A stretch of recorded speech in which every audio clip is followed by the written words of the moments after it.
She said at work, "The millionaire is too arrogant to fall in love." He heard it and proved her wrong. Before we explore all the details of this incredible story, tell us where you're following us from and the time. Subscribe to the channel so you don't miss a thing, and let's embark on this journey together. She knew she shouldn't have said it out loud, but she did. The morning light filtered through the floor-to-ceiling windows of Meridian Capital, casting long shadows across the marble floors of the 42nd floor. Manhattan sprawled beneath like a concrete ocean, its waves of traffic and ambition flowing endlessly through the arteries of the city. Clarice Bennett adjusted her burgundy blazer as she stepped out of the elevator, her heels clicking against the polished floor in a rhythm that had become as familiar as her own heartbeat. 27 years old, with warm mahogany skin that seemed to glow under the office's soft lighting, she carried herself with the quiet confidence of someone who had learned to navigate corporate waters without making waves. Her natural hair was styled in elegant twist-outs that framed her face beautifully, and her dark brown eyes held an intelligence that could cut through financial projections as easily as morning fog. She had learned long ago that in a world where every word mattered, silence was often her greatest weapon. "Good morning, Clarice," called out Jennifer from the reception desk, her voice carrying the practiced cheerfulness of someone who had been greeting the same faces for 5 years. "Morning, Jen," Clarice replied, her voice carrying that soft melodic quality that made people lean in when she spoke. It was a voice that had been described as soothing, trustworthy, the kind of voice that could deliver bad news about market volatility and somehow make it sound manageable. As she made her way to her corner office, Clarice caught glimpses of the familiar chaos that defined their world. Phones ringing with the urgency of million-dollar decisions, computer screens flickering with real-time market data, and the low hum of conversations about portfolios, risk assessments, and quarterly projections. Her office was a study in organized efficiency. 2 monitors displayed complex financial models, a mahogany desk held neat stacks of reports, and a small succulent plant, a gift from her sister, provided the only splash of green in the otherwise neutral space. On the wall hung her MBA diploma from Columbia, a reminder of late nights and early mornings that had brought her here. Clarice settled into her chair and pulled up the morning's reports. The Johnson portfolio needed rebalancing, the Henderson account showed concerning volatility, and the quarterly presentations for next week still needed final revisions. She had always found comfort in numbers. They didn't lie, didn't make promises they couldn't keep, and didn't suddenly decide you were too difficult to love. The memory of those words still stung, even 2 years later. "You're beautiful, Clarice, but you're so intense, so careful about everything. It's like you're always waiting for me to hurt you." She pushed the thought away and focused on her screen. Numbers didn't judge, numbers didn't leave. At precisely 9:15 a.m., the elevator chimed, and the entire floor seemed to shift imperceptibly. Conversations grew more focused, postures straightened, and the casual Friday morning energy transformed into something sharper, more attentive. Dylan Walker had arrived. At 38, he commanded attention without asking for it. 6 feet 2 inches of controlled power, with dark hair that showed just enough silver at the temples to suggest wisdom without betraying his age. His eyes were a piercing blue-gray that seemed to assess everything and everyone with the precision of a financial algorithm. His charcoal suit was tailored to perfection, and he moved through the office with the measured confidence of someone who had never questioned his right to be in charge. Clarice watched him from her office window as he made his way across the floor. Dylan Walker was a legend in their industry, the man who had taken his father's modest investment firm and transformed it into one of Manhattan's most successful operations. He was brilliant, demanding, and utterly focused on results. He was also, according to office gossip, completely incapable of maintaining a relationship for longer than 6 months. Not that anyone dared to discuss Dylan Walker's personal life within earshot of the man himself. Their interactions had always been professional, respectful, and brief. He reviewed her work, approved her recommendations, and occasionally nodded in acknowledgement when they passed in the hallway. She had always assumed that was simply how he operated, efficient, distant, and entirely focused on the bottom line. What she didn't know was that Dylan Walker had noticed far more about Clarice Bennett than quarterly reports and portfolio management. He had noticed the way she tucked a strand of hair behind her ear when she was concentrating. He had noticed how her voice grew softer when she was explaining complex concepts to newer employees. He had noticed that she always stayed late on Fridays to help junior analysts with their weekend assignments, never asking for credit or recognition. And he had definitely noticed that she seemed to go out of her way to avoid being alone with him. As the morning progressed, Clarisse lost herself in the familiar rhythm of analysis and projection. The markets were unpredictable today, but she had learned to find patterns in the chaos. It was almost noon when her stomach reminded her that coffee and a granola bar did not constitute adequate nutrition for someone managing 8-figure portfolios. The company cafeteria occupied half of the 39th floor, with windows overlooking Central Park and a selection of healthy options that satisfied both the health-conscious and the perpetually busy. Clarisse grabbed a salad and found her usual table near the window, where she could watch the tiny figures of people walking through the park below. "Mind if I join you?" Emma Rodriguez, one of the senior associates, slid into the seat across from her. Emma had started the same week as Clarisse and had become her closest friend in the office, someone who understood the particular challenges of being a woman in their male-dominated industry. "Please do," Clarisse smiled, grateful for the company. "How's the Morrison account treating you?" "Like a bad relationship that I can't quite quit," Emma laughed, taking a bite of her sandwich. "Speaking of relationships, did you see the article in Forbes about our fearless leader?" Clarisse looked up from her salad. "Dylan? The one and only. Apparently he's been named one of Manhattan's most eligible bachelors." "Again." Emma shook her head with amusement. "Though I can't imagine why any woman would want to date someone so intense." "He's not that bad," Clarisse said automatically, then immediately wondered why she felt the need to defend him. "Oh, please," Emma laughed. "The man is gorgeous, I'll give you that, but he's also completely emotionally unavailable. I mean, have you ever seen him smile? Like, really smile? Not that polite corporate expression, but actually smile?" Clarisse considered this. "He's focused. He's arrogant," Emma countered. "Successful, brilliant, and absolutely arrogant. I bet he's never let himself feel anything real for anyone. Too busy being in control of everything." The words hung in the air between them, and Clarisse found herself nodding slowly. It was true, wasn't it? Dylan Walker was the epitome of emotional control, of power without vulnerability. "You're probably right," she said, her voice carrying a hint of amusement. "He's probably too arrogant to ever really fall in love. I bet he's never let himself feel anything genuine for anyone." The words left her lips before she could stop them, spoken with the casual confidence of someone making an observation about the weather. But as the last syllable faded, Clarisse became aware of a presence behind her, a stillness that seemed to shift the very air in the room. She turned slowly, her heart already beginning to race, and found herself looking directly into the blue-grey eyes of Dylan Walker. And in that moment, she realized she had just made the mistake that would change everything. The silence stretched between them like a bridge neither dared to cross. Time seemed to suspend itself in that moment. The cafeteria's usual buzz of conversation faded into white noise as Clarisse stared into Dylan's penetrating blue-grey eyes. She could feel the heat rising in her cheeks, a warm flush that started at her neck and spread upward like spilled wine on silk. Emma had gone completely still beside her, her sandwich halfway to her mouth, clearly sensing the shift in atmospheric pressure that occurred whenever Dylan Walker entered a space unannounced.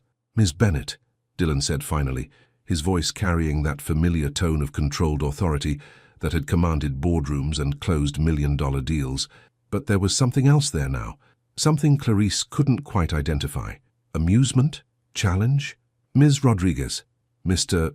Walker," Emma managed, her voice slightly higher than usual. "We were just having lunch," Dylan interrupted smoothly, his gaze never leaving Clarisse's face. "As you should be." He paused, and Clarisse caught the hint of something that might have been a smile playing at the corner of his mouth. "Though I couldn't help but overhear your assessment of my emotional capabilities."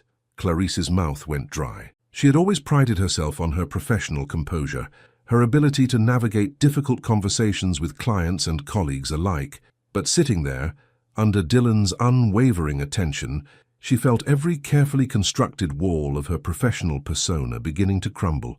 "I apologize," she said, her voice barely above a whisper. "That was inappropriate and unprofessional." Dylan moved closer, and she caught the subtle scent of his cologne, something expensive and understated that spoke of quiet confidence rather than flashy display. He was near enough now that she could see the fine lines around his eyes, evidence of years spent analyzing markets and making decisions that affected thousands of lives. "Was it inaccurate?" he asked, his voice low enough that only she and Emma could hear. The question hung in the air like a challenge. Clarisse found herself studying his face, searching for some clue about what he wanted her to say. Was this a test, a trap, or something else entirely? She began, then stopped. The honest answer was that she didn't know him well enough to make such a judgment. The professional answer was to deflect and apologize again, but something in his expression, a vulnerability so brief she might have imagined it, made her choose a different path. "I don't know you well enough to say," she replied quietly. "I made an assumption based on observation." "Observation," Dylan repeated, as if testing the word. "And what exactly have you observed, Miss Bennet?" Emma cleared her throat uncomfortably. "I should probably get back to—" "Stay," Dylan said without taking his eyes off Clarisse. "I'm curious about Miss Bennet's powers of observation. Please, continue." Clarisse felt trapped between honesty and self-preservation. She could feel Emma's anxious energy beside her, could sense the attention of other employees who had begun to notice their CEO's unusual presence in the cafeteria. But Dylan's gaze held her captive, demanding an answer she wasn't sure she was brave enough to give. "You're very controlled," she said finally. "Professional, focused. I've never seen you discuss anything that wasn't business-related. And from this you concluded that I'm incapable of genuine emotion." The way he said it made her feel foolish, and a spark of defensive anger flared in her chest. "Not incapable," she corrected. "Unwilling. There's a difference." Something shifted in Dylan's expression, surprise perhaps, or respect. "Interesting distinction," he murmured. "And which do you think is worse?" "I don't think either is worse," Clarisse replied, her confidence growing. "Just limiting." For a moment, neither of them spoke. The cafeteria continued its normal rhythm around them, but their small corner had become an island of intensity. Emma looked like she wanted to disappear into her sandwich. Then Dylan did something completely unexpected. He smiled. Not the polite corporate expression Clarisse had seen him use in meetings, but something genuine and almost boyish that transformed his entire face. "You know," he said, pulling out the empty chair beside Emma and sitting down as if this were the most natural thing in the world, "no one has called me limiting in quite some time." Clarisse blinked, momentarily thrown off balance by this casual invasion of her lunch space. Dylan Walker never sat in the employee cafeteria. Dylan Walker never made small talk. Dylan Walker certainly never smiled like that at junior analysts who had just insulted him. "Most people find more diplomatic ways to express their opinions about my personality," he continued, his tone conversational. "Though I appreciate your directness." "I really should apologize again," Clarisse began, but Dylan held up a hand. "Don't," he said. "I asked for your honest assessment and you gave it to me. That's refreshing." Emma finally found her voice. "Should I be documenting this conversation for HR purposes?" she asked weakly. Dylan laughed, actually laughed, and the sound was so unexpected that several people at nearby tables turned to look. "No documentation necessary, Ms. Rodriguez, though if it makes you feel better, you can tell HR that I've learned something valuable about the importance of employee feedback." He turned back to Clarisse, his expression growing more serious. "You're right, you know, about the control, about the focus on business. I suppose after years of building something from nothing, those habits become entrenched." Clarisse found herself leaning forward slightly, drawn in by this unexpected glimpse behind the corporate facade. "Building something from nothing. My father left me a small investment firm with 6 employees and a reputation for conservative, uninspired portfolio management," Dylan explained. "I've spent the last 15 years turning it into what it is today. That kind of transformation requires a certain level of intensity and sacrifice," Clarisse added quietly. Their eyes met again, and she saw something flicker in his gaze. Recognition, perhaps, or understanding. "Yes," he said simply. "Sacrifice." The moment stretched between them, heavy with unspoken implications. Clarisse realized that she was seeing Dylan Walker not as the intimidating CEO, but as a man who had chosen success over connection, achievement over vulnerability. "Well," Dylan said finally, glancing at his watch, "I should let you finish your lunch. I have a 2 o'clock with the Henderson account." He stood, straightening his jacket, and the brief glimpse of the man behind the executive disappeared. "Ms. Bennet, Ms. Rodriguez." He had taken 3 steps toward the elevator when he stopped and turned back. "Ms. Bennet," he called out, his voice carrying across the now quiet cafeteria. "I'd like to schedule a meeting with you. Tomorrow, my office, 2 p.m. I have some questions about your recent analysis of the emerging markets portfolio. Clarice nodded, not trusting her voice. "Good," Dylan said. "And Miss Bennett?" "Yes, for what it's worth," he said, his voice just loud enough for her to hear. "Arrogance and intensity are often confused. I look forward to discussing the distinction with you tomorrow." And with that, he walked away, leaving Clarice to wonder if she had just been invited to a business meeting, or something far more dangerous. She had spent the entire night preparing for a business meeting, but nothing could have prepared her for this. The 39th floor executive suite felt different at 2 in the afternoon. The morning rush had settled into a steady hum of productivity, and the late lunch crowd had thinned, leaving behind an almost cathedral-like quiet that seemed to amplify every sound. The soft whir of the air conditioning, the distant ping of elevator arrivals, and the rapid beating of Clarice's heart as she stood before the mahogany door marked Dylan Walker, Chief Executive Officer. She had changed outfits 3 times that morning. The navy dress had seemed too formal, the grey suit too severe, and the burgundy blouse too. What? Too much like she was trying to impress him? In the end, she had settled on a classic black dress with a tailored blazer, professional, confident, and entirely appropriate for a discussion about emerging markets portfolios. At least, that's what she kept telling herself. Clarice raised her hand to knock, then hesitated. Through the frosted glass panel beside the door, she could see Dylan's silhouette moving around his office. He was on the phone, his voice too muted to make out words, but carrying that familiar tone of authority that could make grown men in $1,000 suits reconsider their investment strategies. She had worked in this building for 3 years, but she had only been in Dylan's office twice before, once during her initial interview and once for a brief presentation about the Asian markets that had lasted exactly 12 minutes. Both times she had been focused entirely on the business at hand, barely registering the details of his personal space. Now, waiting outside his door, she found herself curious about what his office revealed about the man behind the executive facade. "Miss Bennett?" The voice came from behind her. Clarice turned to find Margaret Hewitt, Dylan's executive assistant, approaching with an armload of files and the slightly harried expression of someone managing the schedule of a very important, very demanding man. "Mr. Walker is just finishing up a call with London," Margaret said, her smile warm despite the obvious stress of her position. "He should be ready for you in just a moment." "Thank you," Clarice replied, noticing how Margaret's voice carried genuine affection when she spoke about Dylan. After 15 years as his assistant, Margaret had become something of a legend herself, the woman who could get Dylan Walker on the phone when heads of state couldn't, who remembered the birthdays of his business partner's children, and who somehow managed to humanize one of Manhattan's most intimidating executives. "He's been looking forward to this meeting," Margaret added, and something in her tone made Clarice look at her more carefully. "Has he?" Margaret's smile became slightly conspiratorial. "In 15 years, I've never seen him personally request a meeting about emerging markets analysis. Usually he delegates that sort of thing to department heads." She paused, studying Clarice with the shrewd eyes of someone who had spent decades reading people. Must be some analysis. Before Clarice could respond, Dylan's door opened and he appeared in the doorway. Today he wore a charcoal grey suit that looked like it had been tailored specifically for his tall, athletic frame, and his silver-touched hair was slightly disheveled, as if he had been running his fingers through it during his phone call. "Miss Bennett," he said, and she caught something in his voice. Not quite nervousness, but perhaps anticipation. "Please come in." Dylan's office was a study in controlled elegance. Floor-to-ceiling windows offered a breathtaking view of Central Park, while the walls were lined with understated artwork that spoke of good taste rather than ostentatious wealth. His desk was a massive piece of dark wood that managed to look both imposing and inviting, and the seating area near the windows featured 2 leather chairs positioned to take advantage of the natural light. But what surprised Clarice most were the personal touches she hadn't noticed during her previous brief visits. A photograph of a golden retriever sat on his desk next to his computer monitors.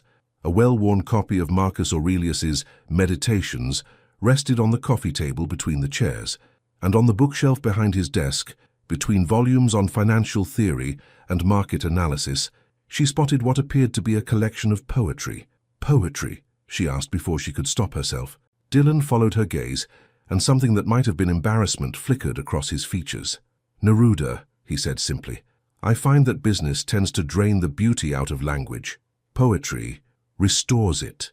The admission was so unexpected, so human, that Clarice felt another piece of her preconceptions about Dylan Walker crumble away. The intimidating CEO, read love poetry in his spare time. "Please, sit," Dylan said, gesturing toward the chairs by the window. "Can I offer you coffee?" "Water." "Coffee would be good," Clarice replied, settling into one of the leather chairs and trying to ignore how the afternoon light streaming through the windows seemed to highlight the strong line of Dylan's jaw as he moved to a small coffee station in the corner of his office. "How do you take it?" he asked, and she was struck by the domesticity of the question, the way it suggested an intimacy that went beyond professional courtesy. "Black," she said. "No sugar." "Like your opinions," Dylan replied, and she caught the hint of a smile in his voice, direct and uncompromising. He returned with 2 steaming mugs and settled into the chair across from her. For a moment, they sat in comfortable silence, sipping their coffee and watching the late afternoon light paint shadows across Central Park. "You wanted to discuss the emerging markets analysis," Clarice said finally, though she suspected that wasn't the real reason for this meeting. "I did," Dylan agreed, setting down his mug. "Your recommendations for the Southeast Asian portfolios were insightful, particularly your analysis of the renewable energy sector." They spent 20 minutes discussing investment strategies, risk assessments, and market projections. Clarice found herself relaxing as they talked, impressed by Dylan's grasp of complex economic concepts and his willingness to consider alternative approaches to traditional investment models. This was Dylan Walker at his best, brilliant, engaged, and surprisingly collaborative, but as their conversation wound down, she sensed a shift in his demeanor. He set down his coffee mug and leaned forward slightly, his blue-gray eyes focusing on her with an intensity that made her suddenly aware of how alone they were in his office. "Ms. Bennett," he said quietly, "may I ask you a personal question?" Clarice felt her pulse quicken. "That depends on the question. Yesterday, when you said I was too arrogant to fall in love, did you mean that as an insult or an observation?" The directness of the question caught her off guard. She had expected him to dance around the subject, to approach it through corporate speak and professional courtesy. Instead, he had simply asked what he wanted to know. "An observation," she said honestly, "though I realize now that it was based on incomplete information." "What kind of information would complete the picture?" Clarice studied his face, searching for some clue about where this conversation was heading. "I suppose, knowing what you value beyond success, what makes you vulnerable, what you're afraid of." Dylan was quiet for a long moment, his gaze fixed on something beyond the windows. When he spoke, his voice was softer than she had ever heard it. "I'm afraid of becoming my father," he said simply. He was brilliant, successful, respected. He was also alone. He built something impressive and left behind nothing but business associates and a son who barely knew him. The confession hung between them like a bridge, and Clarice realized that Dylan Walker was offering her something precious, a glimpse of the man behind the armor. "And what do you value beyond success?" she asked gently. Dylan looked at her then, and she saw something in his eyes that made her breath catch. "I'm still figuring that out," he said. "But I'm beginning to think it might have something to do with a woman who's brave enough to tell me the truth about myself." The words settled between them like a promise, and Clarice realized that this meeting had never been about emerging markets at all. Some conversations change everything, even when nothing is said. 3 days had passed since the meeting in Dylan's office, and Clarice found herself caught in a strange liminal space between what was and what might be. The words he had spoken, about figuring out what he valued beyond success, about a woman brave enough to tell him the truth, replayed in her mind at the most inconvenient moments. During client calls, while reviewing quarterly reports, and especially during the quiet moments when she caught glimpses of him moving through the office with that controlled grace that had once intimidated her, but now seemed almost protective. The morning sun painted the conference room in shades of gold as Clarice arranged her presentation materials for the weekly departmental meeting. As the senior analyst for emerging markets, she was expected to provide updates on portfolio performance. But today, she found herself more nervous than usual. Dylan would be there along with the other department heads, and she wasn't entirely sure she could maintain her professional composure under his penetrating gaze. "You look like you're preparing for battle," Emma observed, sliding into the seat beside her with a steaming cup of coffee and an amused expression. "It's just the weekly numbers review." "I know," Clarice replied, adjusting her navy blazer for the 3rd time. "I'm just focused." Emma studied her with the shrewd eyes of a friend who had known her long enough to read between the lines. "This wouldn't have anything to do with your mysterious private meeting with our fearless leader, would it?" Before Clarice could respond, the conference room door opened and the department heads began filing in. Thomas Ashford from Securities, Linda Chen from International Markets, Michael Torres from Corporate Accounts, all seasoned professionals who had been with the firm for years and commanded respect in their respective fields. And then Dylan entered, and Clarice felt that now familiar shift in atmospheric pressure that seemed to occur whenever he was near. Today he wore a deep blue suit that made his eyes appear almost silver, and his hair was styled with the casual perfection of someone who could afford the best of everything but chose restraint over ostentation. Their eyes met briefly as he took his seat at the head of the conference table, and she caught something in his expression, warmth perhaps, or recognition, that made her pulse quicken. "Good morning, everyone," Dylan said, his voice carrying the authority that had commanded boardrooms for 15 years. "Let's begin with the emerging markets update. Ms. Bennett?" Clarice stood, grateful for the familiar routine of presenting data and analysis. Numbers didn't lie, didn't make her heart race, and didn't look at her with eyes that seemed to see past every carefully constructed professional facade.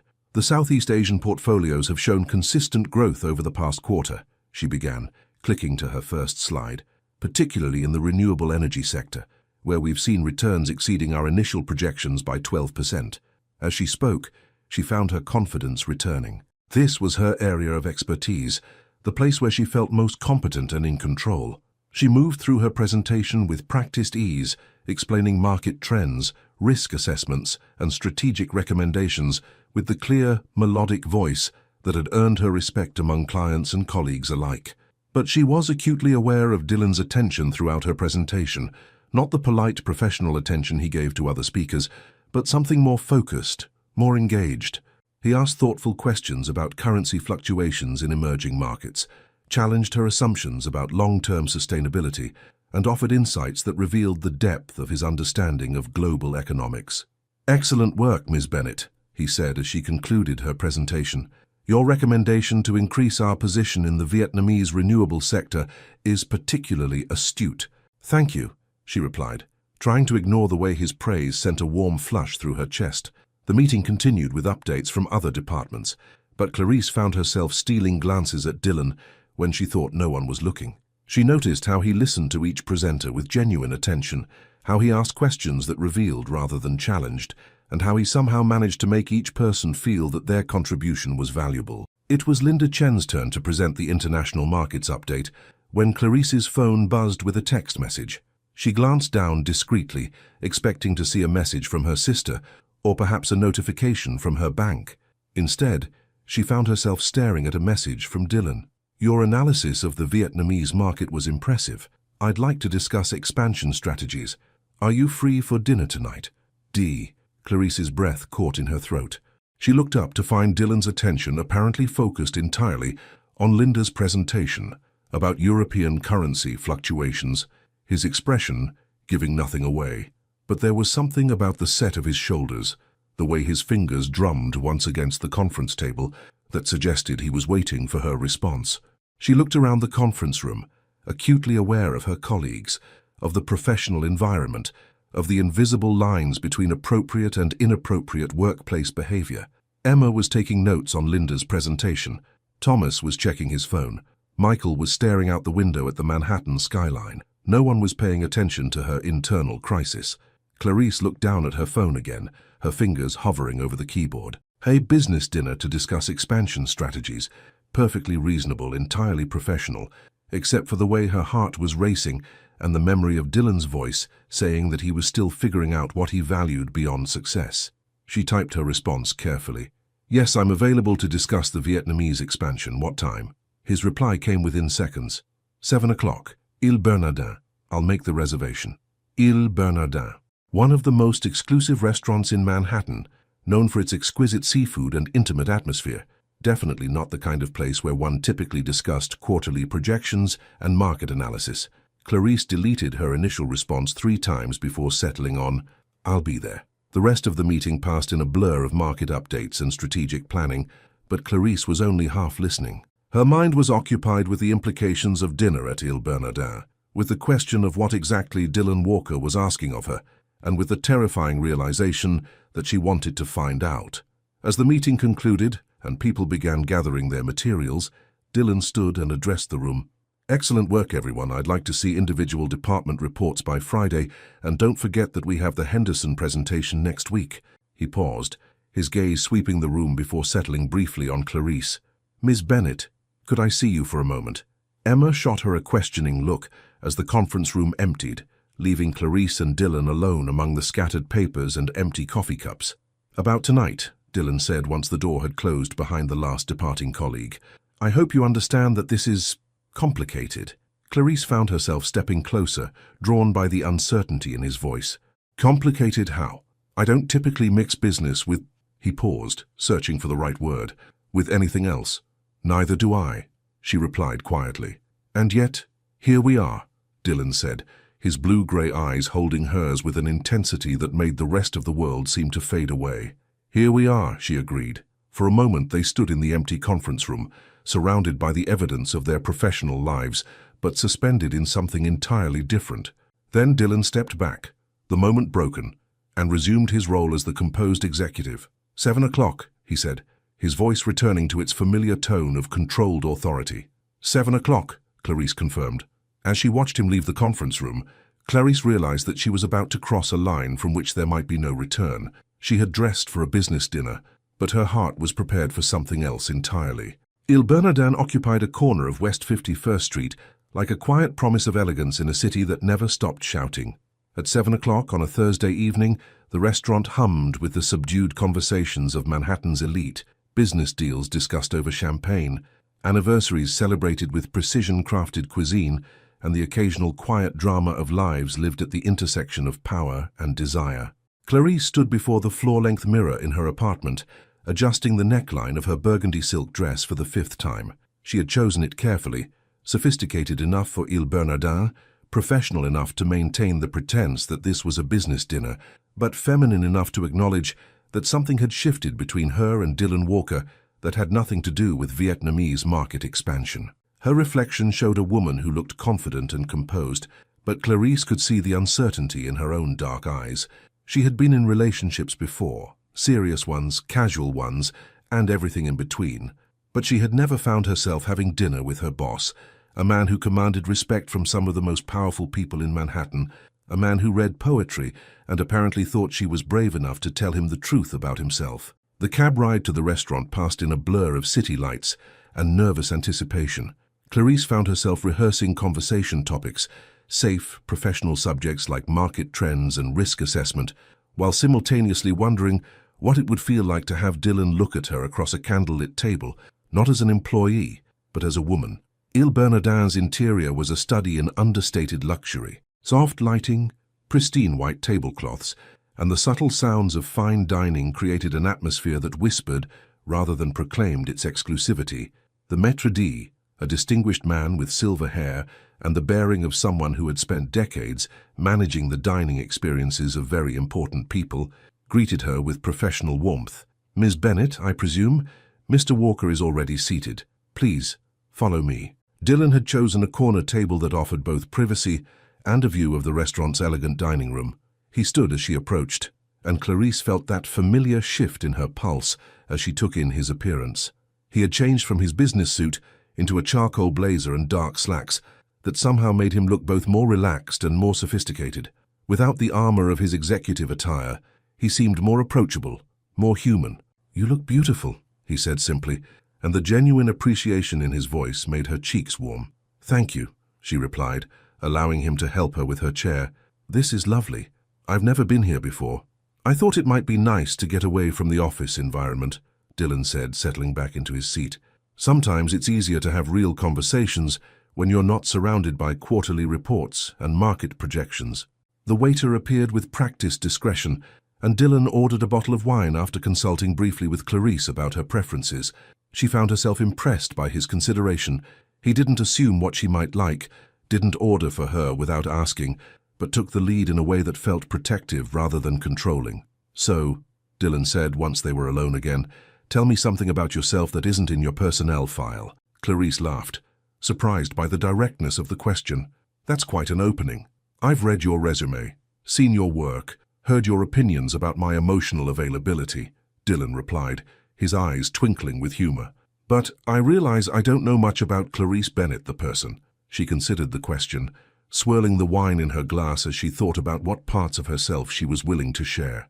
"I wanted to be a teacher when I was younger," she said finally. "Elementary school. I love the idea of helping children discover that learning could be exciting." "What changed your mind?" "Reality," Clarice replied with a rueful smile. "Student loans, family expectations, and the realization that I had a gift for understanding how money moves through the world. My parents sacrificed a lot to put me through school. Finance felt like a way to honor that sacrifice while building something stable." Dylan nodded thoughtfully. "Do you ever regret the choice?" "Sometimes," she admitted, "especially when I see how excited kids get about simple things. There's something pure about that kind of enthusiasm that you don't often find in corporate finance." "No," Dylan agreed quietly. "You don't." Their appetizers arrived, delicate preparations that were as much art as food, and their conversation flowed with surprising ease. Dylan talked about his father's business, about the pressure of living up to expectations while trying to forge his own path. Clarice found herself sharing stories about her family, about growing up with a mother who worked 2 jobs to support her education and a father who taught her that intelligence was her most valuable asset. "You mentioned yesterday that you're afraid of becoming your father," Clarice said, as they waited for their main courses. "What was he like?" Dylan's expression grew thoughtful. "Brilliant, demanding, absolutely devoted to building something that would last." He paused, turning his wineglass slowly between his fingers. "He died when I was 25, and I realized that, despite working for him for 3 years, I barely knew him as a person. He was always my boss first, my father second." "And you don't want to be that kind of person?" "I don't want to be the kind of person who builds an empire but leaves behind no real connections," Dylan replied. "Success without meaning feels hollow." The vulnerability in his voice made Clarice's chest tighten. "What would meaning look like to you?" Dylan looked at her then, and she felt the full force of his attention like a physical thing. "I'm still figuring that out," he said softly. "But I think it has something to do with being known, really known, not just as a CEO or a business leader, but as a man." The words hung between them like a confession, and Clarice realized that this conversation had moved far beyond the bounds of professional courtesy. They were in territory that was intimate, dangerous, and utterly compelling. "That's terrifying," she said quietly. "Yes," Dylan agreed. "It is." Their main courses arrived, providing a brief respite from the intensity of their conversation. But as they ate, Clarice found herself studying Dylan's face, noting the way his eyes crinkled slightly when he smiled, the way he listened to her stories about her sister's wedding plans with genuine interest, the way he seemed to choose his words carefully, as if each one mattered. "Can I ask you something?" Dylan said, as they finished their meal. "Of course. The other day when you said I was too arrogant to fall in love, do you still believe that?" Clarice set down her fork, considering her answer carefully. "I think," she said slowly, "that you've spent so long protecting yourself from vulnerability that you've forgotten what it feels like to let someone in." "And what does it feel like?" Dylan asked. "Terrifying," Clarice replied, echoing his earlier words. "And wonderful, and completely out of your control." Dylan smiled then, a genuine expression that transformed his entire face. "You know," he said, "I'm beginning to think that might not be such a bad thing." The waiter appeared to clear their plates and offer dessert, but Dylan shook his head. "Just coffee, please," he said, then looked at Clarice. "Unless you'd like something sweet." "Coffee is perfect," she replied, though she was thinking that the sweetness she craved had nothing to do with dessert. As they waited for their coffee, Dylan reached across the table and gently touched her hand. The contact was brief, barely more than a brush of fingers, but it sent electricity racing through her entire body. "Clarice," he said quietly, "I need you to know that tonight, this conversation, it's not something I do. I don't mix business with personal relationships. I don't have dinners like this with employees."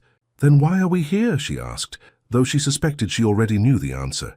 Dylan was quiet for a moment, his blue-gray eyes holding hers with an intensity that made the rest of the restaurant fade away.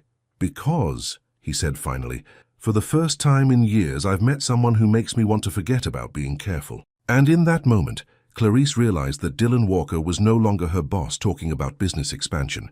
He was a man asking her to take a leap of faith with him. When lines are crossed, there's no going back to the way things were. The elevator ride to the 42nd floor had never felt longer. Clarice stood in the polished metal box, watching the numbers climb steadily upward, each floor bringing her closer to what she suspected would be the most complicated day of her professional life. In the reflection of the elevator doors, she could see herself, navy blazer pressed to perfection, hair styled with extra care, makeup applied with the precision of someone who needed armor for the battle ahead. The battle being, of course, pretending that her dinner with Dylan Walker had been nothing more than a business meeting about Vietnamese market expansion. The elevator chimed softly as it reached her floor, and Clarice stepped into the familiar territory of Bennett & Associates, a space that should have felt safe and routine, but now seemed charged with new possibilities and dangers. The morning light streamed through the floor-to-ceiling windows, casting long shadows across the marble floors, and the usual symphony of phones ringing and keyboards clicking provided a soundtrack of normalcy that felt almost absurd after the intimacy of last night's conversation. "Good morning, Clarice," Jennifer called from the reception desk, her voice carrying its usual cheerful warmth. "You look lovely today. Special occasion?" "Just Friday," Clarice replied with what she hoped was a casual smile, though she suspected Jennifer's comment wasn't entirely innocent. Jennifer had worked at the firm for 5 years and had developed an almost supernatural ability to sense when something interesting was happening in the lives of her colleagues. Clarice made her way to her office, nodding to familiar faces and exchanging the usual pleasantries about weekend plans and market projections. Everything appeared normal on the surface, but she felt hyper-aware of every interaction, every glance, every casual comment that might suggest her colleagues suspected something had shifted in her relationship with their CEO. Her office felt like a sanctuary when she finally closed the door behind her. Clarice settled into her chair and pulled up her computer, determined to lose herself in the familiar routine of financial analysis and market reports. She had 3 client calls scheduled for the morning, a presentation to prepare for Monday's board meeting, and a stack of quarterly reports that needed her review. Normal work, safe work, work that had nothing to do with blue-gray eyes and confessions about wanting to forget about being careful. She had managed to review exactly 2 reports when her phone buzzed with a text message. "Dylan." Clarice stared at his name on her screen for a long moment before opening the message. "Good morning. I hope you slept well. Thank you for last night, both the conversation and your honesty. I'd like to continue our discussion about the Vietnamese expansion. Are you free for lunch? D." She read the message 3 times, analyzing each word for hidden meaning. On the surface, it was perfectly professional, a follow-up to a business dinner, a request for further discussion about investment strategies. But the phrase, "thank you for your honesty," suggested he was referring to more than her analysis of emerging markets. Clarice typed and deleted her response 4 times before settling on, "Good morning. Lunch would be fine to discuss the expansion plans." "What time?" His reply came within minutes. 12:30. There's a small cafe called Sage on 47th Street, quieter than the office cafeteria. She was still staring at her phone when a knock on her office door made her look up. Emma stood in the doorway with a cup of coffee and the slightly predatory expression of someone who sensed gossip in the air. "So," Emma said, closing the door behind her and settling into the chair across from Clarice's desk. "How was your evening? You left the office early yesterday, which is unusual for you." "I had a dinner meeting," Clarice replied carefully, "about the Vietnamese portfolio." Emma's eyebrows rose. "A dinner meeting? How very thorough of you. Anyone I know?" Before Clarice could respond, Emma's eyes widened as the pieces fell into place. "Oh my God," she whispered. "You had dinner with Dylan Walker." "It was a business meeting," Clarice said quickly, though she could feel heat rising in her cheeks. "A business meeting at 7 o'clock at night." Emma leaned forward, her voice dropping to a conspiratorial whisper. "Clarice, please tell me you're not falling for our emotionally unavailable CEO." The accuracy of Emma's assessment made Clarice's stomach clench. "It's not like that," she said, though even as the words left her mouth, she knew they weren't entirely true. "What's it like then?" Emma asked gently. "Because you have that look." "What look?" "The look women get when they're trying to convince themselves that spending time with an attractive, powerful man is purely professional when it's obviously anything but." Before Clarice could respond, her office phone rang. She glanced at the caller ID and felt her pulse quicken. Dylan's extension. "I should take this," she said to Emma, who nodded and mouthed, "We'll talk later," before slipping out of the office. "Clarice Bennett," she answered, proud that her voice sounded steady and professional. "Miss Bennett."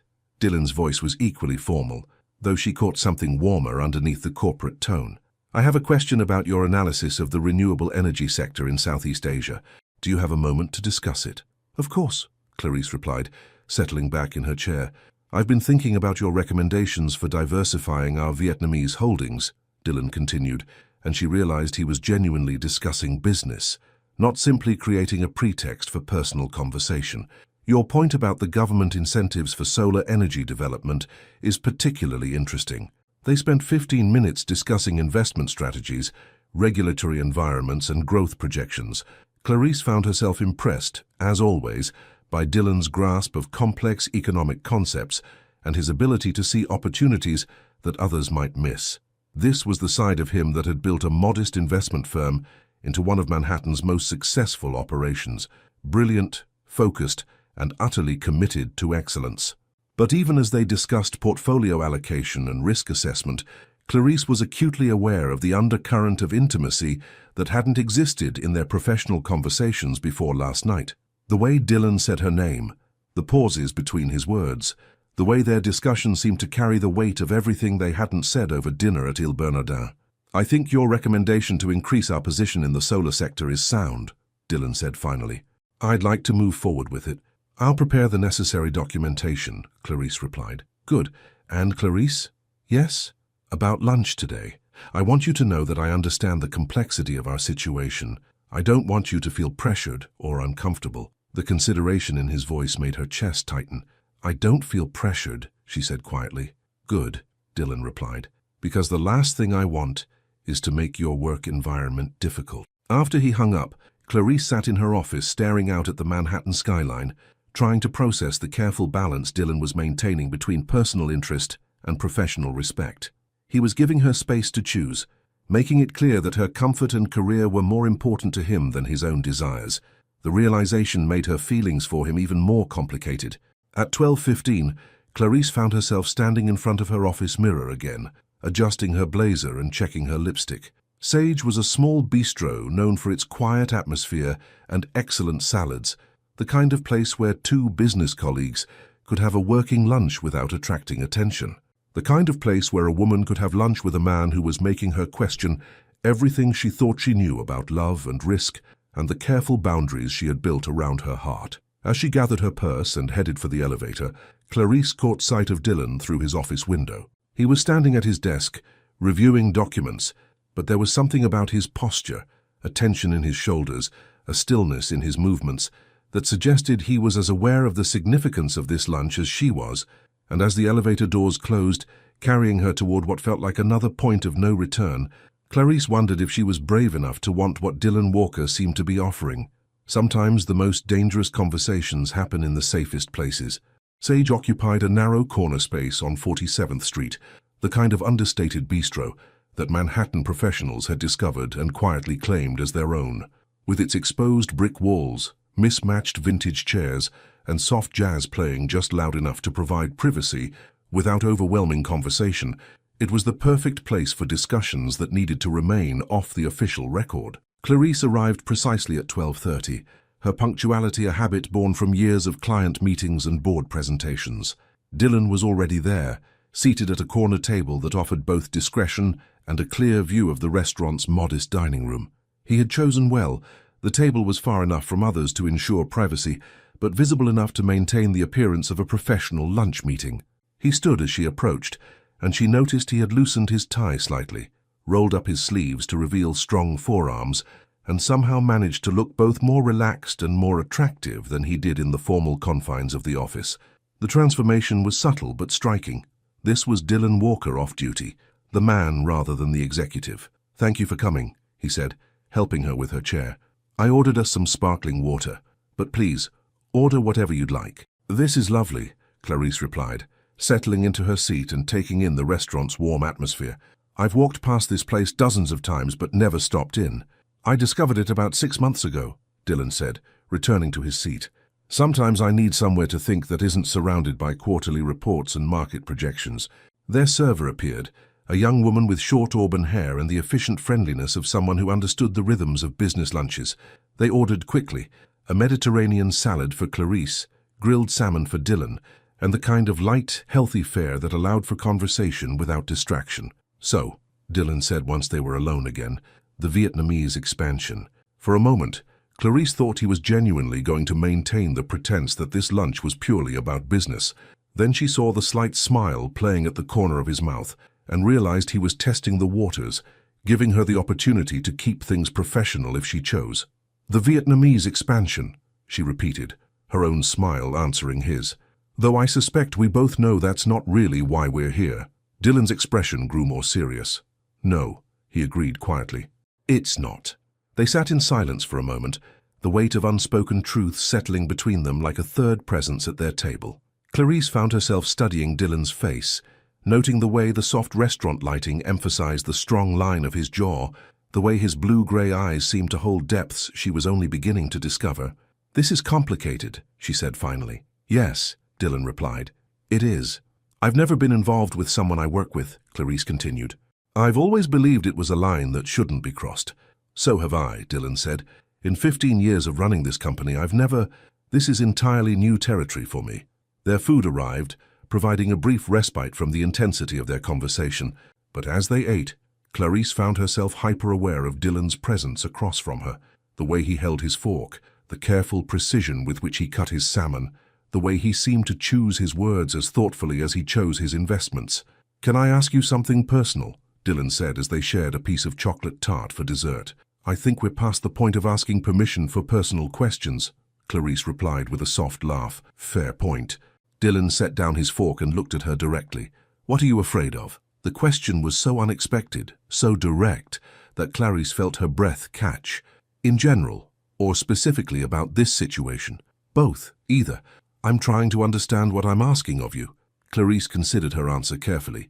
"In general, I'm afraid of being seen as weak, of being underestimated because I'm a woman, because I'm black, because I care about things other than just profit margins." She paused, then continued more quietly. "Specifically about this situation, I'm afraid of losing myself in someone else's life, of becoming the kind of woman who defines herself by her relationship rather than her own accomplishments." Dylan nodded slowly. "Those are reasonable fears. What about you?" Clarice asked. "What are you afraid of?" "Hurting you," Dylan replied without hesitation. "Professionally, personally, emotionally. I'm afraid that my feelings for you will compromise your career, that people will assume you've advanced because of our relationship rather than your talent." He looked down at his hands. "And I'm afraid that I'll disappoint you, that I'll turn out to be exactly the kind of man you thought I was when you said I was too arrogant to fall in love." The vulnerability in his voice made Clarice's chest tighten. "Dylan, I need you to know something," he continued, looking up to meet her eyes. "Last night when I said you made me want to forget about being careful, I meant it. But I also need you to know that your career, your reputation, your well-being, they're more important to me than my own desires." "What are you saying?" Dylan was quiet for a long moment, his fingers tracing the rim of his water glass. "I'm saying that if whatever this is between us, if it becomes a problem for you professionally, I'll step back. I'll transfer your reporting structure to someone else. I'll make sure there's no appearance of impropriety.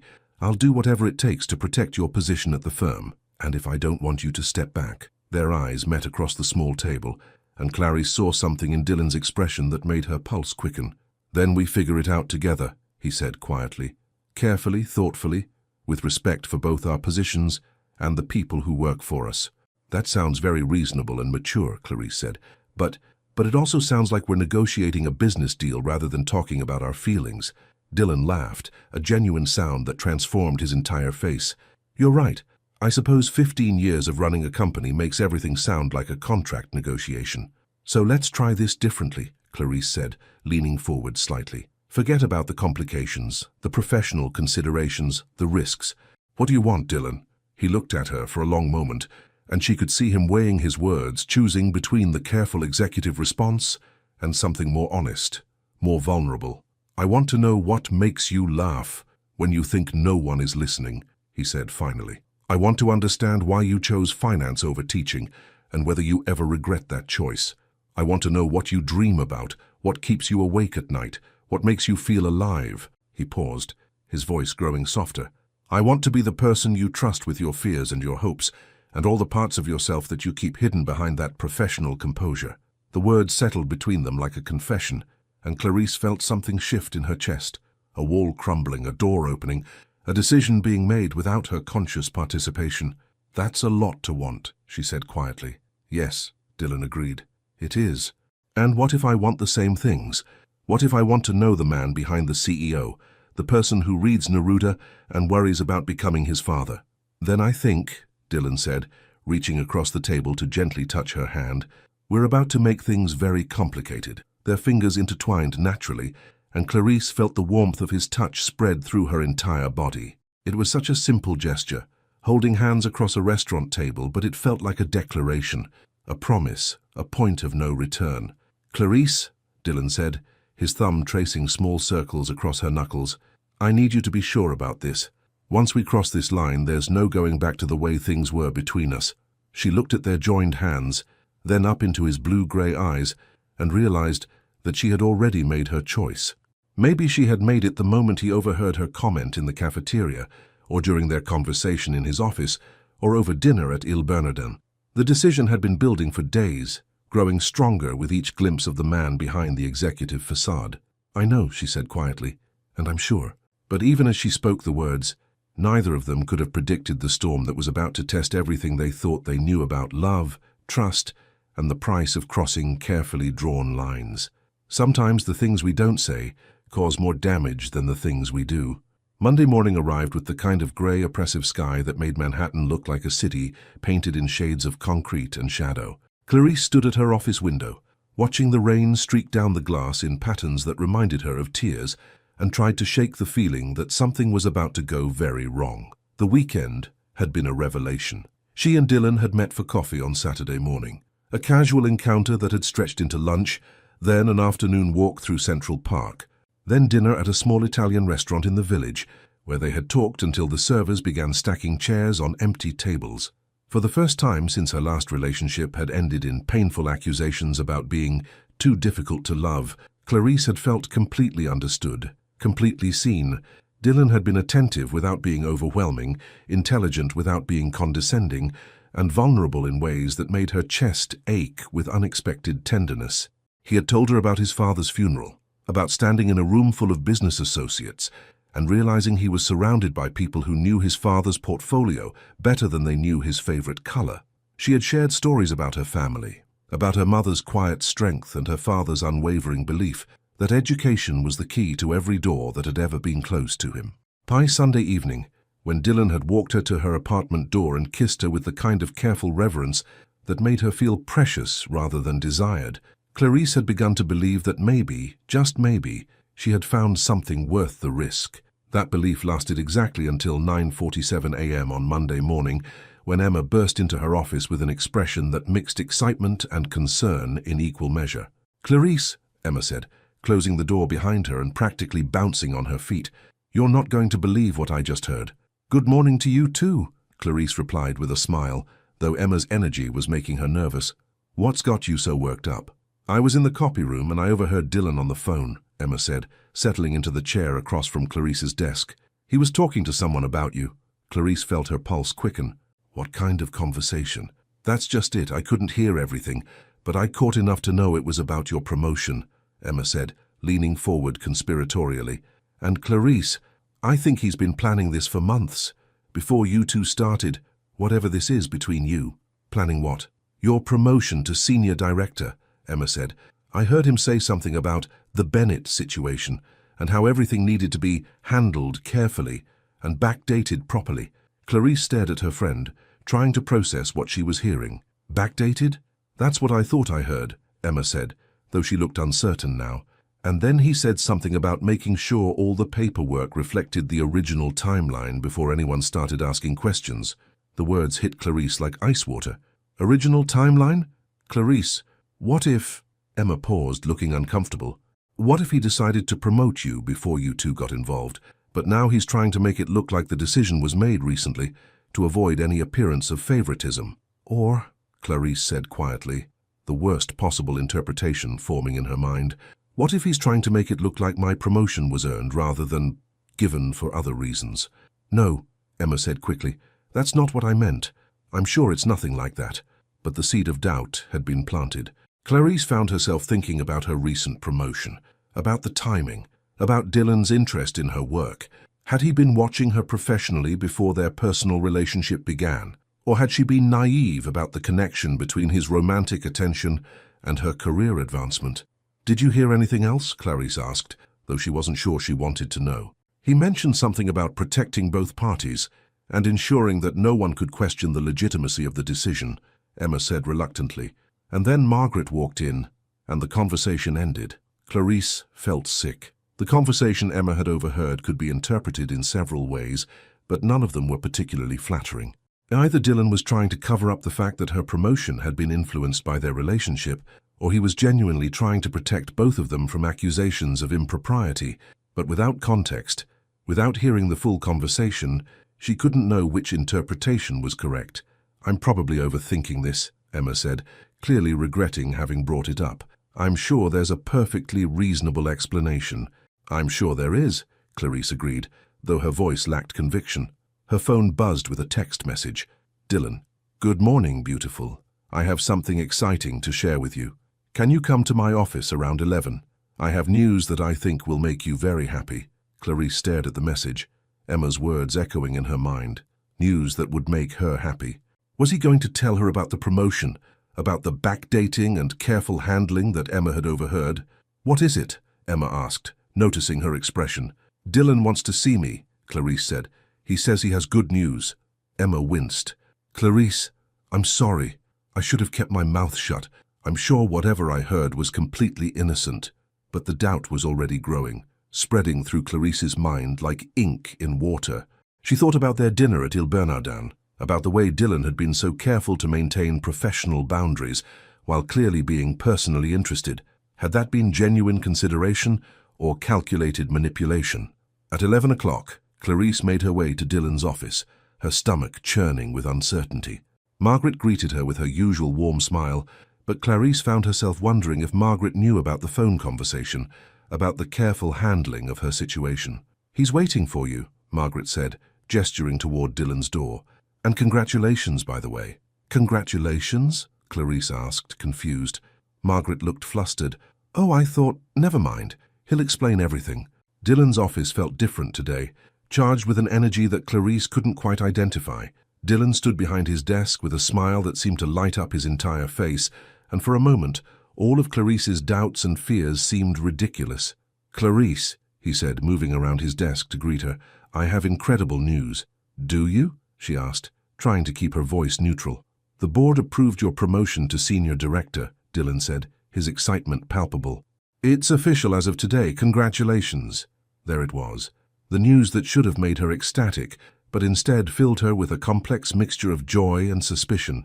"That's wonderful," she said carefully. "When did this decision get made?" "Well, that's the interesting part," Dylan said, moving back to his desk and pulling out a folder. "I actually submitted the recommendation 3 months ago, long before," he gestured between them, "before this happened between us."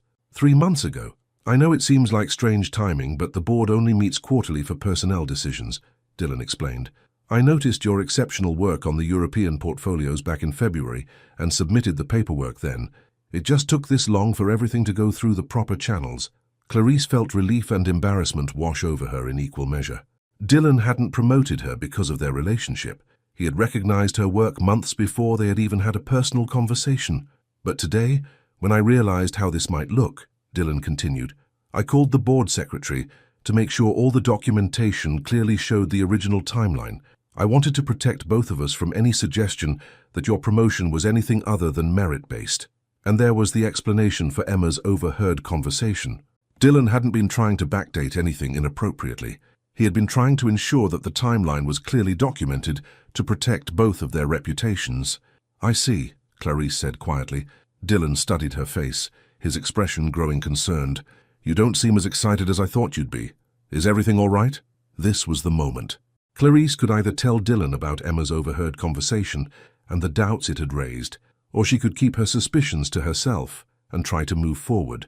But looking at his face, seeing the genuine concern and excitement there, she realized that her doubts said more about her own insecurities than they did about Dylan's character. "I'm sorry," she said. "I heard part of a conversation you were having this morning, and I misunderstood what it was about." Dylan's expression cleared. "Ah, you heard me talking to the board secretary about the documentation?" "Emma heard part of it," Clarice admitted, and without context, it sounded like you might be trying to manipulate the timeline of my promotion. Dylan was quiet for a moment. Then he laughed, not with amusement but with what seemed like relief. And you thought I was promoting you because of our relationship. The thought crossed my mind, Clarice said, feeling foolish. Clarice, Dylan said, moving to stand in front of her, I fell for you because you're brilliant, talented, and completely capable of calling me out when I'm being arrogant. Your promotion is the result of months of exceptional work that had nothing to do with my personal feelings. I know that now, she said.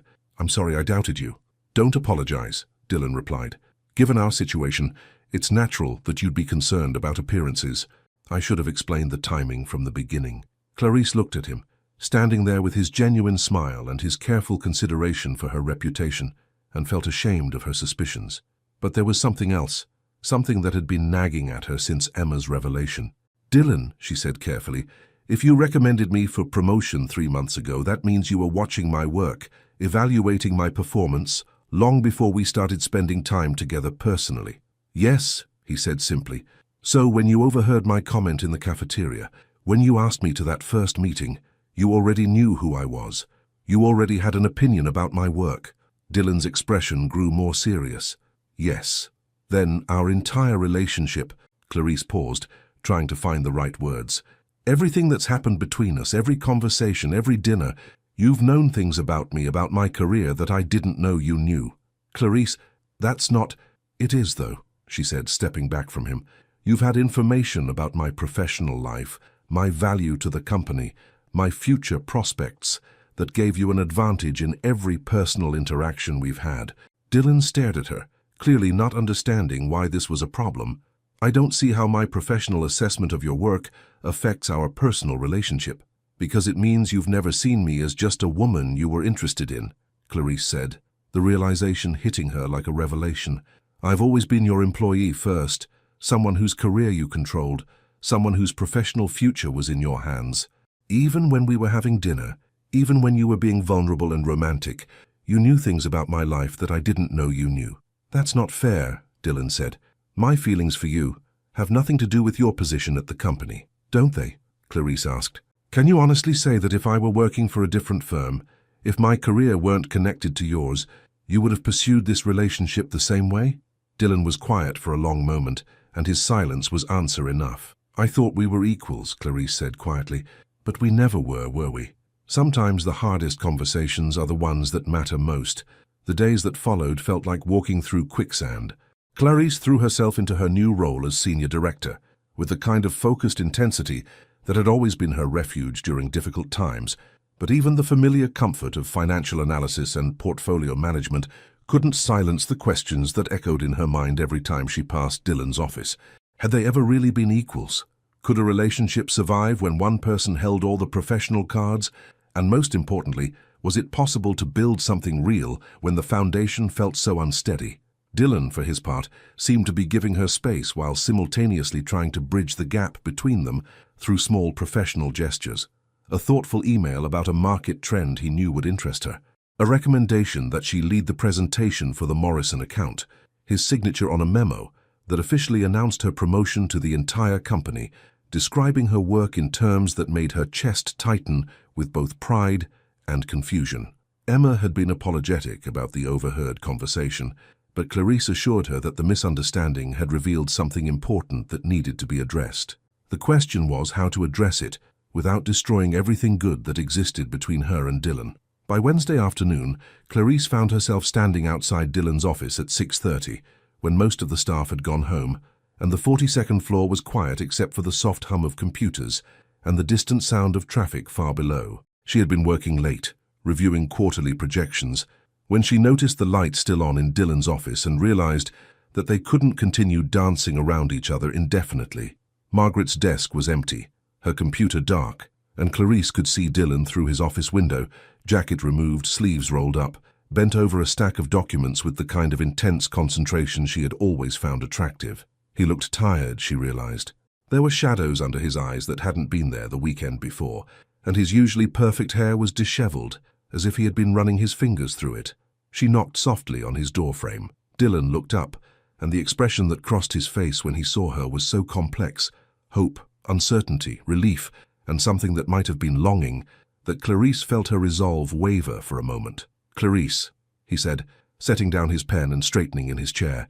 "Come in, please." She stepped into his office and closed the door behind her, suddenly acutely aware of how different this felt from their previous private conversations. The easy intimacy was gone, replaced by a careful politeness that made her heart ache. "I thought we should talk," she said, settling into one of the chairs across from his desk. "About what happened Monday." "I've been hoping you'd say that," Dylan replied, moving to the chair beside her, rather than staying behind his desk. "I've been trying to figure out how to fix this, and I keep coming back to the same conclusion, which is that you were right," Dylan said simply. "About the imbalance, about me having information and advantages that you didn't know I had, about the relationship never really being between equals." Clarice had expected him to defend himself, to explain away her concerns, and his immediate acknowledgement caught her off guard. "You think I was right?" "I think you were absolutely right," Dylan said, leaning forward slightly. "And I think I've been so focused on protecting you and protecting us that I never stopped to consider how my protection might feel like manipulation from your perspective."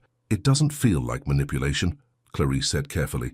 "It feels like you've been playing a game where you knew all the rules, and I only knew some of them." Dylan was quiet for a moment, his blue-gray eyes focused on something beyond the windows. "Can I tell you something about why I noticed your work in the first place? Please. It wasn't because you were a woman, or because I found you attractive, or because I was looking for someone to promote for political reasons," Dylan said. "It was because you wrote an analysis of the emerging markets that completely contradicted my own assessment, and you were right." Clarice looked at him in surprise. "I contradicted you?" "The Asian renewable energy sector," Dylan continued.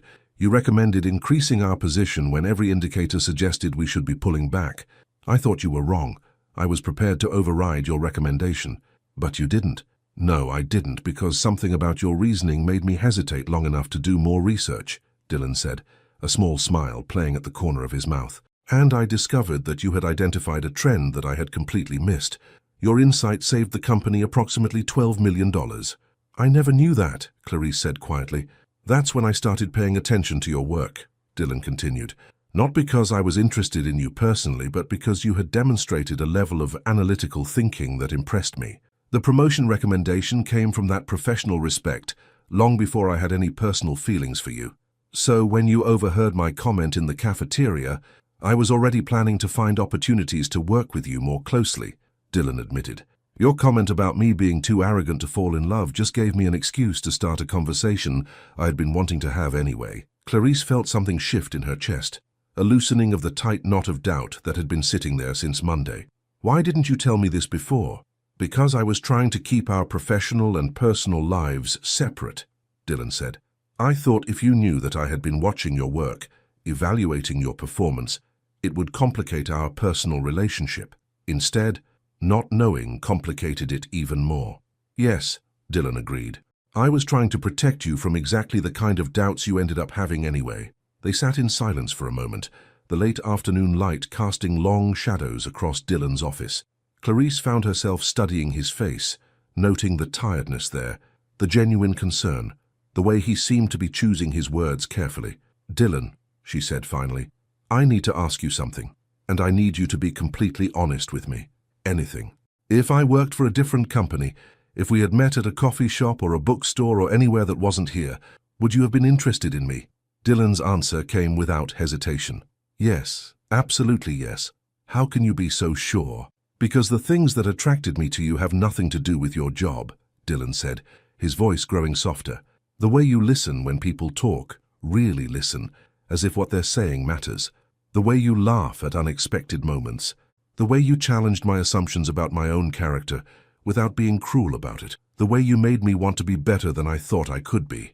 Those things could be influenced by our professional relationship too," Clarice pointed out. "They could be," Dylan agreed, "but I don't think they are. I think you're the kind of person who would make me want to be better regardless of where we met or what circumstances brought us together." Clarice felt tears threatening and blinked them back. "I want to believe that." "Then let me prove it to you," Dylan said, reaching for her hand and then stopping himself. "Tell me what would make you feel like we're truly equals in this relationship." The question was so direct, so practical, that Clarice found herself smiling despite the seriousness of their conversation. You want to negotiate the terms of our relationship? I want to understand what you need to feel secure and valued and truly seen, Dylan replied. And if that means negotiating, then yes, let's negotiate. Clarice considered his question seriously. I need transparency. No more professional decisions that affect me without my knowledge. No more protection that feels like control. Done. I need to know that you see me as your equal intellectually and professionally, not just someone whose career you're managing. You're already my intellectual superior in several areas, Dylan said with a genuine smile. Your analysis consistently challenges my assumptions and makes me reconsider positions I thought were solid. As for professionally, your promotion is just the beginning. I expect you to be running your own department within 2 years. And personally? Personally, Dylan said, finally reaching for her hand. I need you to know that what I feel for you has nothing to do with your job title or your portfolio performance. I fell in love with a woman who told me I was too arrogant to fall in love and then proved me wrong. The words settled between them like a confession, and Clarice realized that Dylan had just said he loved her. Not in the heat of passion or the romance of a perfect evening, but in the middle of a difficult conversation about trust and equality and the messy complexity of real relationships. You love me? She asked softly. I love you, Dylan confirmed, his thumb tracing gentle circles across her knuckles. I love your intelligence and your integrity and your willingness to call me out when I'm being impossible. I love that you make me want to be worthy of you. Dylan? Clarice said, her voice catching slightly. I love you too. That's what makes this so terrifying. What makes it terrifying? Loving someone who has the power to affect every aspect of my life, she said honestly. Professional, personal, financial. It's a lot of vulnerability to hand to one person. Dylan was quiet for a long moment, his expression thoughtful. What if it wasn't just one person? What do you mean? What if we found a way to balance the power, to make sure that your professional success was independent of our personal relationship? Clarice looked at him curiously. What are you suggesting? I'm suggesting, Dylan said, his voice growing more animated as the idea took shape, that we figure out how to build something together that makes us true partners. In business, in life, in everything. That sounds wonderful and completely impossible, Clarice said with a laugh. Maybe, Dylan agreed, but I think impossible things are worth trying for when the alternative is losing something this rare. And as they sat together in the fading light, hands intertwined and hearts cautiously hopeful, both Clarice and Dylan began to believe that love might be possible after all, not despite their complications, but because they were finally willing to face them together. Love isn't about perfect timing, it's about choosing each other despite the complications. 2 weeks later, Clarice found herself standing in the conference room of the Marriott Boston Harbor, watching the snow fall outside the floor-to-ceiling windows while she waited for Dylan to finish his call with the Hong Kong markets. The quarterly investors' meeting had been scheduled months in advance, but a massive snowstorm had grounded all flights out of Logan Airport, stranding them in Boston for an unexpected night. It should have been a simple business trip. Present the quarterly results, reassure investors about the company's growth trajectory, and return to Manhattan by evening. Instead, they were watching the storm of the decade blanket New England in 2 feet of snow, while every hotel in the city scrambled to accommodate stranded travelers. The Hong Kong team is concerned about the renewable energy fluctuations, Dylan said, ending his call and joining her at the window. But nothing that can't be managed with some strategic repositioning. Good, Clarice replied, though her attention was focused on the way the snow seemed to muffle all sound, creating a strange intimacy in the vast conference room. How are we looking for tonight? Margaret managed to get us rooms at the Fairmont, Dylan said, then paused. Separate rooms, of course. I made sure she specified that. The careful consideration in his voice made Clarice smile. In the 2 weeks since their conversation in his office, Dylan had been almost painfully respectful of boundaries, asking permission before touching her hand, checking before making assumptions about their personal time, and generally treating her with the kind of careful equality they had negotiated. It was sweet and thoughtful, and absolutely maddening. Dylan, she said, turning to face him, you don't have to ask permission to hold my hand. I know, he replied, though he looked uncertain. I just want to make sure I'm not overstepping. You're not overstepping, Clarice assured him, reaching for his hand herself. You're being so careful that you're practically tiptoeing around me. Dylan laughed, some of the tension leaving his shoulders. I'm still figuring out how to balance everything, being your, whatever I am to you personally, while also being your boss professionally. Boyfriend, Clarice said simply. "The word you're looking for is boyfriend." "Boyfriend?" Dylan repeated, as if testing how the word felt. "I don't think I've been anyone's boyfriend since college." "Well, you're mine now," Clarice said, surprised by how natural the declaration felt. "Assuming you want to be." "I want to be," Dylan said, his voice growing softer. "More than I've wanted anything in years." Their eyes met across the empty conference room, and Clarice felt that familiar flutter in her chest that seemed to occur whenever Dylan looked at her with complete focus. The afternoon light, filtering through the snow, created an almost ethereal atmosphere, and she found herself thinking that there were worse places to be stranded than in Boston with a man who read poetry and made her feel like the most interesting person in the world. "Clarice," Dylan said, his voice taking on a quality that made her pay closer attention. "There's something I need to tell you, something I should have mentioned before we came to Boston." The seriousness in his tone made her stomach clench slightly. "What is it?" "I've been offered a position," Dylan said carefully. "CEO of Harrison Financial in London. It's a significant opportunity, bigger company, international markets, the chance to build something completely new." Clarice felt the floor shift beneath her feet. "London? The offer came in last week," Dylan continued. "Before our conversation, before we worked things out between us. I was planning to tell you tonight, over dinner." "And now?" she asked, though she wasn't sure she wanted to hear the answer. "Now I don't know what to do," Dylan admitted. "The opportunity is incredible. It would solve our workplace complications. We wouldn't be boss and employee anymore. But it would also mean leaving New York, leaving you unless what?" Dylan moved closer, his blue-gray eyes holding hers with an intensity that made her breath catch. "Unless you came with me." The words hung in the air between them like a challenge, and Clarice realized that this was their moment of truth. Everything they had built, every conversation about equality and trust and love, had led to this decision. "You want me to move to London," she said slowly. "I want to build a life with you," Dylan replied. "Whether that's in London or New York or anywhere else in the world. But I also know that asking you to leave your career, your family, your entire life for me, is exactly the kind of imbalance we've been trying to avoid." Clarice stared at him, her mind racing. "What are you saying?" "I'm saying," Dylan said, taking her hands in both of his, "that I'm going to turn down the London offer." "What?" The word came out louder than she intended. "Dylan, you can't do that." "I can and I will," he said firmly, "because what we have is more important than any job, any opportunity, any career advancement." "But it's your dream job," Clarice protested. "International markets, building something new. You'd be crazy to turn it down." "Would I?" Dylan asked. "Or would I be crazy to choose a job over the woman I love?" The declaration hung between them, and Clarice felt her heart racing as she processed what he was saying. Dylan was willing to sacrifice a life-changing opportunity for her, for them, for the relationship they were still figuring out how to build. "You can't make that choice," she said quietly. "It's my choice to make." "No," Clarice said, stepping back from him. "It's not. Because if you turn down London for me, then I become the reason you didn't take the biggest opportunity of your career. And that's not fair to either of us." Dylan stared at her, clearly not understanding her logic. "Clarice, what are you saying?" "I'm saying," she said, her voice growing stronger as the idea took shape, "that maybe London isn't just your opportunity. Maybe it's ours. You'd consider it? Moving to London?"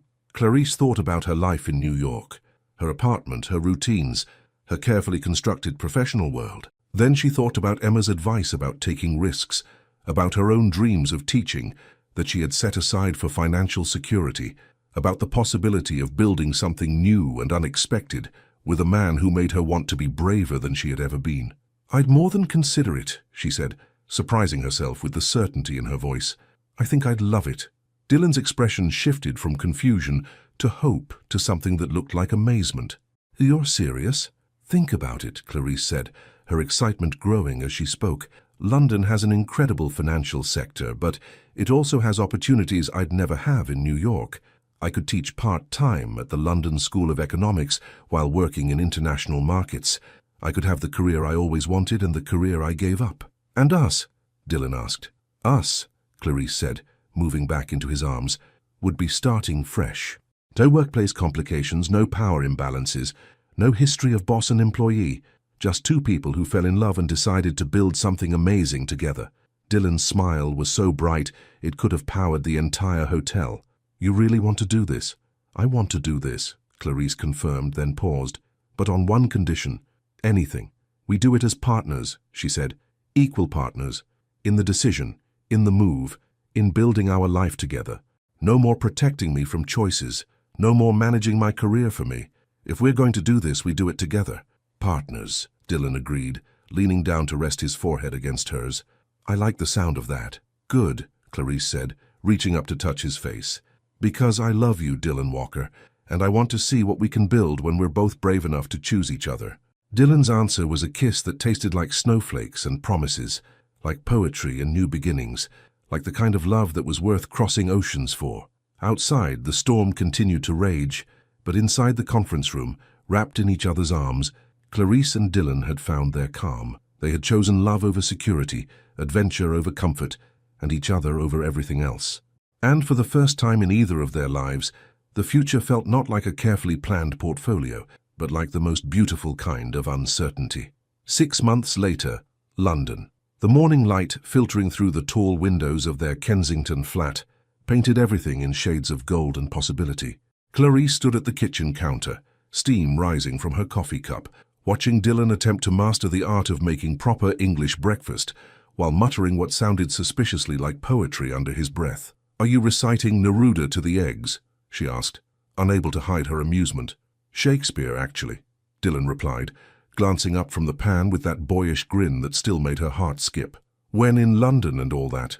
"How very culturally adaptive of you," Clarice said, moving to stand beside him. Even after 6 months, the simple domesticity of their shared mornings felt like a small miracle. The way he always made enough coffee for both of them, the way she had claimed the spot by the window for her morning reading, the way they had learned to navigate each other's routines with the kind of easy intimacy she had never thought possible. Through the window, she could see the London skyline stretching toward the Thames, a city that had become home faster than she had ever imagined possible. Her position at the London School of Economics had turned out to be everything she had hoped for and more, the perfect balance of academic challenge and practical application that made her feel like she was finally using all parts of herself. "Nervous about today?" Dylan asked, sliding perfectly cooked eggs onto their plates with the kind of precision he brought to everything. "Excited," Clarice corrected, settling at their small dining table with its view of the garden below. "Though I still can't believe they want me to keynote the International Finance Conference." "I can believe it," Dylan said, joining her with his own plate. "Your paper on emerging market sustainability has been cited by half the financial institutions in Europe. You're becoming quite the authority on international investment ethics." The pride in his voice made her chest warm. In the months since they had moved to London, Dylan had watched her career flourish with the kind of genuine excitement that told her she had been right to trust him with her dreams. His own role as CEO of Harrison Financial had challenged him in ways that made him come home energized rather than exhausted, full of stories about new markets and innovative strategies that reminded her why she had fallen in love with his brilliant mind in the first place. "Speaking of which," Dylan said, reaching across the table to take her hand, "I have something for you." "It's not my birthday," Clarice said, though she was already smiling at the slightly mischievous expression on his face. "It's better than a birthday," Dylan replied, pulling a small, elegant box from his jacket pocket. Clarice's breath caught in her throat. The box was exactly the right size and shape to contain the question she had been hoping he might ask. Though she had been careful not to pressure him about timeline or expectations, they had both agreed that building their life together should happen naturally, without the artificial deadlines that had governed so much of their previous existence. "Dylan," she said softly. "Before you say anything," Dylan said, his voice carrying a mixture of nervousness and certainty that she found absolutely endearing. "I need you to know that this isn't about timing or convenience or any kind of logical decision-making process. No? This is about the fact that I wake up every morning grateful that you took a chance on an arrogant CEO who thought he had everything figured out," Dylan continued, opening the box to reveal a ring that was both elegant and understated, exactly what she would have chosen for herself. "This is about the fact that you make me want to be better, braver, more honest about what matters." Clarice stared at the ring, then at Dylan's face, seeing all the love and hope and careful vulnerability that had drawn her to him in the first place. "This is about the fact that I love you," Dylan said, "not because you're brilliant, though you are, or because you challenge me, though you do, but because you saw something in me that I didn't even know existed." "Dylan," Clarice whispered, tears threatening. "Clarice Bennett," Dylan said, his voice growing stronger. "Will you marry me? Will you be my partner in everything? Will you keep calling me out when I'm being impossible? Will you build something beautiful with me that neither of us could create alone?" The question hung in the air between them, surrounded by the morning light and the promise of everything they had already built and everything they still had yet to discover. "Yes," Clarice said, her voice clear and certain. "Yes, I'll marry you. Yes, I'll be your partner. Yes, I'll keep you honest, and yes, I'll build something beautiful with you." Dylan's smile was radiant as he slipped the ring onto her finger, and Clarice realized that this moment felt nothing like the carefully orchestrated business presentations that had once defined her life. This felt spontaneous and perfect, and exactly right. "I love you," she said, reaching across the table to frame his face with her hands. "I love that you read poetry to breakfast foods. I love that you still get excited about market trends like a kid in a candy store, and I love that you were brave enough to let me see who you really are." Their kiss tasted like coffee and promises, like new beginnings and the kind of love that was worth every risk they had taken to find it. Later, as they walked hand in hand toward the London School of Economics, where Clarice would deliver her keynote address, she found herself thinking about the journey that had brought them here. From that first overheard comment in a Manhattan cafeteria to this moment on a London street, it had been a story of learning to be vulnerable, learning to trust, and learning that the best kind of love wasn't about perfection. It was about choosing each other, again and again, even when things got complicated. "Nervous now?" Dylan asked as they approached the conference center. "Not nervous," Clarice replied, squeezing his hand. "Ready." She looked up at the building where she would soon be speaking to an audience of international financial leaders about ethics and sustainability, about building businesses that served people rather than simply generating profit. A year ago, she had been an analyst afraid to trust her own judgment about love. Today, she was a woman who had learned that the biggest risks often led to the most beautiful rewards.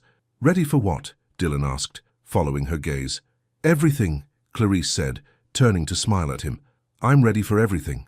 As they walked into the building together, Clarice caught their reflection in the glass doors, two people who had found their way to each other across professional complications and personal fears, who had chosen love over security and partnership over power, who had discovered that the best kind of success wasn't what you achieved alone, but what you built with someone brave enough to dream alongside you.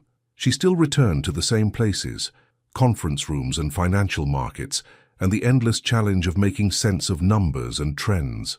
But this time she carried with her the knowledge that she was exactly where she belonged, with exactly the right person, building exactly the kind of life that made every difficult conversation and every leap of faith worthwhile. Love isn't about finding someone perfect. It's about finding someone perfect for you. Clarice and Dylan's journey reminds us that the most beautiful relationships aren't built on convenience or comfort, but on the courage to be vulnerable, the wisdom to communicate honestly, and the faith to choose each other even when the path forward isn't clear. Sometimes the greatest risk is not taking one at all. Would you have been brave enough to take the same leap? What does this story teach you about taking risks for love? Your participation means a lot to the channel. Please share your thoughts in the comments. Thank you so much for watching until the end. If you enjoyed this story, don't forget to subscribe to the channel, leave a like and comment your thoughts. Your participation is very important to us. See you next time.